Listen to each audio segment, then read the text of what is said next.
வணக்கம். நான் உங்கள் ஜெயா. இன்றைக்கி நம்ம இந்த வீடியோவில் ஏகே ராமானுஜன் எழுதின அ ரிவர் இந்த போமுடைய சமரியை பார்க்கலாம் வாங்க. இந்த பாடலில் ஏகே ராமானுஜன் அந்த காலத்து கவிஞர்களும் இந்த கால கவிஞர்களும் எப்படி எழுதுகிறாங்கன்றத ஒரு கம்பேரிசனாக எழுதியிருக்காரு. ஏன்னா அவரை பொறுத்த வரைக்கும் இந்த காலத்தில் இருக்கக்கூடிய கவிஞர்களும் அந்த காலத்தில் இருந்த கவிஞர்கள் மாதிரியே தான் எழுதின்னு வராங்க. அவங்களுடைய எண்ணங்கள் எல்லாம் அந்த காலத்தில் இருந்த அந்த கவிஞர்களுடைய எண்ணங்களை தான் பிரதிபலிக்குது. அதாவது அவங்க என்ன எழுதுனாங்களையோ அதே உள்ளே எடுத்துக்கிட்டு இவங்களும் அவங்க கவிதைகளை அதே எண்ணங்களை பதிக்கிறாங்க அப்படின்னு சொல்கிறாரு. கவிதை முதல்ல வைகை நதியை பற்றி தான் எழுதுது. வைகை நதின்றது தென்னிந்தியாவில் இருக்கக்கூடிய மதுரையில் இருக்குது. மதுரைன்ற ஊரே கோயில்களுக்கும் கவிஞர்களுக்கும் சிறப்பான ஒரு பிரசித்தி பெற்ற ஊர் தான். அங்கே இருக்கக்கூடிய கவிஞர்கள்லாம் அந்த ஊரை பற்றியும் அங்கே இருக்கிற கோயில்களை பற்றியும் பெருமையாக பாடியிருக்காங்க. இந்த வைகை நதி சம்மர் டைமில் காஞ்சி போயிடும். தண்ணி எல்லாமே வற்றி போயிடும். அங்கங்கே கொஞ்சம் கொஞ்சம் தண்ணி இருக்கும். அது மூலமாக நம்ம மணலையே பார்க்கலாம். அந்த மணல்லாம் எப்படின்னா நம்மளுடைய உடம்புல இருக்கக்கூடிய அந்த ரிப்ஸ் மாதிரியே இருக்கும். அது மாத்திரம் இல்லை, நிறைய குப்பைகள், அதாவது அவர் என்ன சொல்கிறாருன்னா ஸ்ட்ரா, அதுக்கப்புறம் இந்த மழை காலத்தில் நிறைய தண்ணி இருக்கும்போது பெண்கள்லாம் இப்போ இங்கே குளிக்கிறாங்க இல்லையா, அப்போ அடித்து செல்லப்பட்ட அவர்களுடைய தலைமுடி அதெல்லாம் இப்போ அந்த தண்ணியில் நல்லா தெரியுது. அதுவும் இந்த வாட்டர் கேட்ஸ் கிட்ட போய் அந்த மாதிரி எல்லா குப்பையும் சேர்ந்துருக்கும். அந்த வாட்டர் கேட்ஸ்லாம் துரு பிடிச்சி அது ஒரு பிரிட்ஜ் மாதிரி அந்த ரிவருக்கு மேலே இருக்கக்கூடிய ஒரு வாட்டர் கேட் தான் அது. அங்கே எல்லாமே இருக்கும். அது மாத்திரம் இல்லாமல் அந்த பிரிட்ஜோடைய பார்ஸ்லாம் பார்த்திங்கன்னா துரு பிடிச்சி அங்கங்கே ஏற்கனவே ரிப்பேர் செஞ்சது எல்லாமே கண்ணுக்கு தெரிகிற மாதிரி இருக்கும். ஏன்னா அந்த பிரிட்ஜை கட்டி ரொம்ப காலம் ஆச்சு. அதனால் வருஷம் இது நடக்கிறதுனால ஒவ்வொரு வருஷமும் இவங்க இதை ரிப்பேர் பண்ணிகிட்டே தான் இருப்பாங்க. அதெல்லாம் இப்போ கண்ணுக்கு தெரியும் அப்படின்னு சொல்லிட்டு அவர் இப்போது அந்த நதியில் இருக்கக்கூடிய அந்த ஈரமான கற்களை பற்றி சொல்கிறாரு. அந்த கற்கள் எப்படி இருக்குன்னா ஒரு முதல்ல தூங்கின்னு இருக்கிற மாதிரி அந்த கற்கள்லாம் வெளியில் தெரியுதான். அதெல்லாம் ஈரமான கற்கள். அதே மாதிரி காஞ்சி போன கற்களை பார்த்திங்கன்னா இந்த எருமை மாடுகள்லாம் அப்படியே ஷேவ் பண்ணிவிட்டு வெயிலில் படுத்துட்டு இருந்தால் எப்படி இருக்கும் அந்த மாதிரி இருக்குன்னு சொல்லிட்டு அவர் என்ன சொல்கிறாருன்னா, இந்த கவிஞர்கள்லாம் இந்த நதியில் வரக்கூடிய வெள்ளத்தை பற்றி மட்டும்தான் எழுதுகிறாங்க. எப்படி அந்த தண்ணி ஆற வரிச்சு ஓடுதுன்றதை பற்றி தான் எழுதுகிறாங்க. ஆனால் அதில் இருக்கக்கூடிய இழப்பு, அந்த வலி, அந்த வெள்ளம் மக்களுக்கு எவ்வளோ ஒரு துன்பத்தை தருதுன்றதை பற்றியெல்லாம் எழுதுறதே இல்லைன்னு சொல்லிட்டு செகண்ட் ஸ்டான்ஸால் அவர் ஹீன்னு ஆரம்பிக்கிறார். ஹீன்றது அவரை பற்றி தான் அவர் சொல்கிறாரு. அவர் என்ன சொல்கிறாருன்னா, நான் பார்த்துருக்கேன், இந்த நதியில் வெள்ளங்களை நான் பார்த்துருக்கேன். மக்கள் அப்போ இதை பற்றி தான் பேசின்னு இருப்பாங்க. ஐயோ தண்ணி எவ்வளோ வேகமாக ஏறுது, இந்த படிக்கட்டை தாண்டிடுச்சு அடுத்த படிக்கட்டை. ஏன்னா அந்த இடம் இருக்கு இல்லையா, அந்த ஆறு ஓடுற இடம் எப்படி தண்ணி ஏறுது, எந்த அளவு இருக்குன்றதை பற்றி தான் மக்கள் பேசிக்கிட்டே இருப்பாங்க. ஏன்னா அந்த வெள்ளம் ஏற ஏற அவங்க மனசில் ஒரு பீதி வரும். அதே சமயத்தில் அங்கே இருக்கக்கூடிய படிக்கட்டெலாம் அந்த தண்ணி வேகமாக ரொம்பிக்கிட்டே வரும். அங்கே குளிக்கிற இடம்லாம் இருக்கும். அந்த குளிக்கிற இடம்லாம் அப்படியே தண்ணிக்குள்ளே மூழ்கினே இருக்கும். அது மாத்திரம் இல்லை, அங்கே செய்திகளும் வரும். வெள்ளத்தில் 3 கிராமத்தில் இருக்கிற வீடுங்க அடிச்சுன்னு போயிடுச்சு. ஒரு குழந்தைய வைக்க தாய், ஒரு ப்ரெக்னென்ட் விமன் வயிற்றில் குழந்தையோடு அடிச்சுன்னு போயிட்டாங்க. 2 மாடு கோபி பிருந்தான்னு அந்த 2 மாடுங்களையும் வெள்ளம் அடிச்சுன்னு போச்சுன்ற செய்தியெல்லாம் வந்துக்கிட்டே இருக்கும். அடுத்தது அவர் தற்காலத்தில் இருக்கக்கூடிய பாடல்களை சொல்கிறாரு. அவங்க எப்போதுமே மக்கள் என்ன ஏற்றுப்பாங்கன்னு நினச்சி அதுதான் எழுதியிருக்காங்க. மக்கள் என்ன ஏற்றுப்பாங்கன்னு அவங்க என்ன நினைக்கிறாங்கன்னா, அந்த காலத்தில் கவிஞர்கள் என்ன எழுதுனாங்களோ இன்னும் பிரசித்தி பற்றி எந்த பாடல்கள்லாம் இருக்கோ இத்தனை காலம் இருக்கிற இந்த பாடல்கள் மக்கள் மனசில் இடம் பிடிச்சது.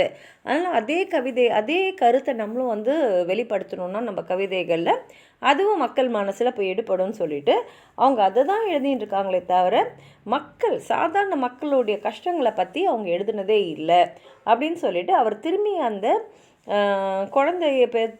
குழந்தையோடு இருந்த அந்த தாய், வயிற்றில் குழந்தையோடு இருந்த தாய், ஒருவேளை அந்த வயிற்றில் அந்த குழந்தைகள் ரெட்டையர்களாக இருக்கலாம், அந்த குழந்தைங்க வெளி உலகத்தை பார்க்காமலே இறந்துடுச்சே அப்படின்றத அவர் இங்கே சொல்கிறாரு.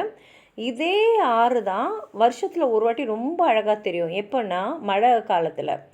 ஆனால் இப்போ ஒரு அரவருக்கு முன்னாடி அது ஒரு 3 கிராமத்து வீடுங்களை தூக்கின்னு போயிடுச்சு, 2 மாடை தூக்கின்னு போயிடுச்சு, ஒரு குழந்தையோட வயிற்றில் இருந்த ஒரு பெண்ணையும் தூக்கின்னு போயிடுச்சு. ஒருவேளை அந்த பெண் வந்து 2 ரெட்டையர்கள் பிறக்கலாம், அவங்க உடம்புல எந்த விதமான தழும்பும் இல்லாமல் இருக்கும். ஏன் அந்த குழந்தைங்களுக்கு வந்து நம்ம 2 டயப்பர்ஸ் 2 வேறு வேறு கலரில் டயப்பர்ஸ் வாங்கினோம். ஏன்னா அது ரெட்டையராக இருக்கிறதுனால நமக்கு வந்து வித்தியாசம் தெரியணும். அந்த அந்த மாதிரி நம்ம வந்து எந்த குழந்தைன்னு தெரியாமல் வந்து நம்ம வந்து கன்ஃபியூஸ் ஆகக்கூடாதுன்றதுனால இந்த குழந்தைக்கு ஒரு கலரில் வந்து டயப்பரும், இன்னொரு குழந்தைக்கு வேறு கலரில் டயப்பரும் நம்ம போட்டுட்டோன்னா நமக்கு கன்ஃபியூஷன் ஆகாது அப்படின்னு நினச்சிருக்கலாம் அப்படின்னு சொல்லிட்டு இவர் இந்த கவிதையில் எழுதியிருக்காரு. அதே சமயத்தில் புது கவிஞர்கள்லாம் எப்போதும் வந்து வைகை நதியோட அழகை பற்றி தான் பேசுகிறாங்களே தவிர அதோட மறுபக்கத்தை பற்றி பேசுகிறதே இல்லை. அந்த மறுபக்கன்றது பயங்கரமாகவும் ரொம்ப வந்து அக்லியாகவும் இருக்குது அப்படின்றாரு. ஏன்னா வந்து அது வந்து மக்களுக்கு வந்து நிறைய விஷயம் வந்து தெரியல. ஏன் அந்த நிறைய விஷயம் தெரியலன்னா, எல்லாருமே வைகை நதினா வெறும் அந்த மழை காலத்தில் இருக்கக்கூடிய அந்த அழகான நதியை மட்டும் போட்டுறாங்கன்னா, இந்த கவிஞர்கள்லாம் இந்த மாதிரி செய்திகள்லாம் மக்கள் கையில் எடுத்துன்னு போகல அப்படின்னு சொல்கிறாரு. இதை வந்து அவர் ஃப்ரீ வேர்ஸில் தான் எழுதியிருக்காரு. இதில் ரைம் ஸ்கீமோ ஃபிக்ஸ்டு மீட்டர் எதுவுமே இல்லை. அதே மாதிரி நேரடியாக ஒருத்தர்கிட்ட பேசணுன்னா எப்படி இருக்கும், அதே மாதிரி தான் கவிதை எழுதியிருக்காரு. நிறைய இமேஜரியை வந்து இதில் கொண்டு வந்ததுனால கவிதையை படிக்கும் போது நமக்கு அந்த ஆறு வந்து ஓடும் போது இருக்கக்கூடிய அந்த காட்சி வந்து மனக்கண்ணில் கொண்டு வர மாதிரி எழுதியிருக்காரு. வாங்க கவிதையை படிக்கலாம். In Madurai, city of temples and poets, who sang of cities and temples every summer, a river dries to a trickle in the sand, bearing the sand ribs, straw and women's hair, clogging the water gates at the rusty bar. இப்போ அவர் என்ன சொல்கிறாருன்னா, மதுரையில் அங்கே வந்து அந்த மதுரைன்றதே ஒரு பெருமையான ஒரு சிட்டி. அங்கே வந்து நிறைய கவிஞர்கள் இருப்பாங்க, கோயிலுங்கள் இருக்கும். ஒவ்வொரு சம்மர் டைமும் பார்த்திங்கன்னா அந்த ஆறு வற்றி போய் வெறும் அங்கங்கே கொஞ்சம் கொஞ்சம் தண்ணி தான் தெரியும். மற்ற இடத்துலலாம் வந்து அப்படியே அந்த மணலே தெரியும்.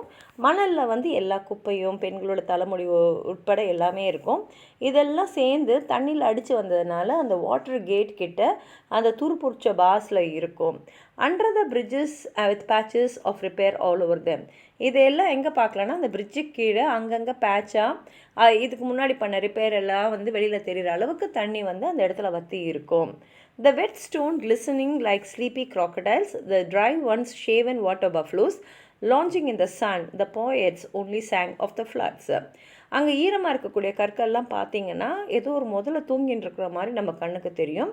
காஞ்சி இருக்கிற அந்த பாறைகளெல்லாம் பார்த்தோன்னா ஒரு மாதிரி இந்த வாட்டர் பஃப்ளோஸ்லாம் ஷேவ் பண்ணிவிட்டு அந்த வெயிலில் வந்து படுத்துருந்தா எப்படி இருக்குமோ அது மாதிரி தான் இருக்கும். ஆனால் கவிஞர்கள்லாம் வெறும் வந்து அந்த வைகை நதியில் வரக்கூடிய வெள்ளத்தை பற்றி மட்டும்தான் பாடியிருக்காங்க. He was there for a day. இங்கே ஹீன்றது அந்த கவிஞர் தண்ணியை தான் சொல்லிக்கிறாரு. When they had the floods, நான் பார்த்துருக்கேன் அங்கே வெள்ளம் வரும்போது எப்படி இருக்கும்ன்றது நானே பார்த்துருக்கேன். People every way talked of the inches rising. மக்கள் எல்லாருமே வந்து தண்ணி எவ்வளோ ஏறிக்கிட்டே வருது, ஒரு இன்ச்சாக கடகடகடன் தண்ணி எப்படி ஏறுதுன்றதை பற்றி பேசுவாங்க. Of the precise number of cobble steps run over by the water. அங்கே இருந்து அந்த படிக்கட்டெலாம் வந்து எத்தனை படிக்கட்டு உயரத்துக்கு தண்ணி வந்திருக்கு அப்படின்றத அவங்க பேசுவாங்க. Rising on the bathing places, அங்கே வந்து குளிக்கிற இடம் வரைக்கும் வந்து தண்ணி வந்துடுச்சு அப்படின்னு பேசுவாங்க. And the way it carried off 3 village houses, 1 pregnant women and a couple of கவுஸ். அதுக்கப்புறம் அந்த தண்ணி எப்படி வந்து 3 கிராமத்தில் இருக்கிற வீடுங்களை, ஒரு கர்ப்பிணி பெண்ணை, அதுக்கப்புறம் 2 மாடுகள் named Gopi and Brinda as usual. இதுதான் வந்து மக்களுடைய பேச்சாக இருக்கும். the new poets still quoted the old poets. ஆனால் இப்போ இருக்கிற புது கவிஞர்கள்லாம் பழைய கவிஞர்கள் எழுதினதே தான் இவங்களும் எழுதிட்டு இருக்காங்க. But no one spoke in verse of the pregnant women drowned. ஆனால் யாருமே வந்து அவங்க கவிதையில் இந்த கர்ப்பிணி பெண்ணு தண்ணியால் அடிக்கப்பட்டு மரணம் அடைஞ்சதை எழுத மாட்டாங்க. With perhaps twins in her, ஒருவேளை அவள் வயிற்றில் இருந்த குழந்தைகள் ரெட்டையாராக கூட இருந்திருக்கலாம். Kicking at blank walls even before birth. ஆனால் அந்த 2 குழந்தைகளை வந்து பிறக்கிறதுக்கு முன்னாடியே இறந்துட்டாங்க. ஹீ செட், ஹீனா அந்த கவிஞர் தான், the river has water enough to be poetic about only once a year. எல்லா கவிஞர்களும் என்ன சொல்கிறாங்க, அந்த ஆறில் வந்து நிறைய தண்ணி இருந்தது, ஆனால் அது வருஷத்துக்கு ஒரு நாள் தான், அதாவது மழை பெய்கிற அன்றைக்கி தான். And then it carries away in the first half hour 3 villages, a couple of cows named Gopi and Brinda and one pregnant woman. ஆனால் இப்போது ஒரு அரை மணி நேரத்துக்கு முன்னாடி பார்த்தீங்கன்னா அந்த நதி ஆறு 3 கிராமத்து வீடுங்கள், 2 மாடுகள் கோபி பிருந்தான்ற பேரில் ஒரு கர்ப்பிணி பெண்ணை தூக்கின்னு போயிடுச்சு. எக்ஸ்பெக்டிங் ஐடென்டிக்கல் ட்வின்ஸ், ஒருவேளை அந்த பெண் ஒரே மாதிரி இருக்கக்கூடிய ரெட்டையர்கள் நம்ம பிறக்கலாம்னு நினச்சிட்டு இருக்கலாம், எதிர்பார்த்துட்டு இருக்கலாம். With no moles on the bodies, அந்த உடம்புல மச்சமும் இல்லாமல் இருக்கும். With different colour diapers to tell them apart. அப்போது அந்த மாதிரி ஒரே மாதிரி 2 குழந்தைங்க பிறந்தா நம்ம வேறு வேறு கலரில் அதுங்களுக்கு டயப்பர் வாங்கி போடணும். அப்போ தான் எந்த குழந்தை அப்படின்ற அடையாளம் நமக்கு தெரியும் அப்படின்னு அந்த பெண்மணி நினச்சிட்டு இருக்கலாம் அப்படின்னு சொல்லி இந்த கவிதையை முடிச்சிருக்காரு. உங்களுக்கு ஏதாவது சொல்லணும்னு நினச்சிங்கன்னா கீழே இருக்கிற கமெண்ட் பாக்ஸில் எழுதுங்க. இந்த வீடியோவை லைக் பண்ணுங்கள், உங்கள் ஃப்ரெண்ட்ஸோடு ஷேர் பண்ணுங்கள். சப்ஸ்கிரைப் பண்ணாதவங்களாம் ப்ளீஸ் சப்ஸ்கிரைப் பண்ணி சப்போர்ட் பண்ணுங்கள். நன்றி.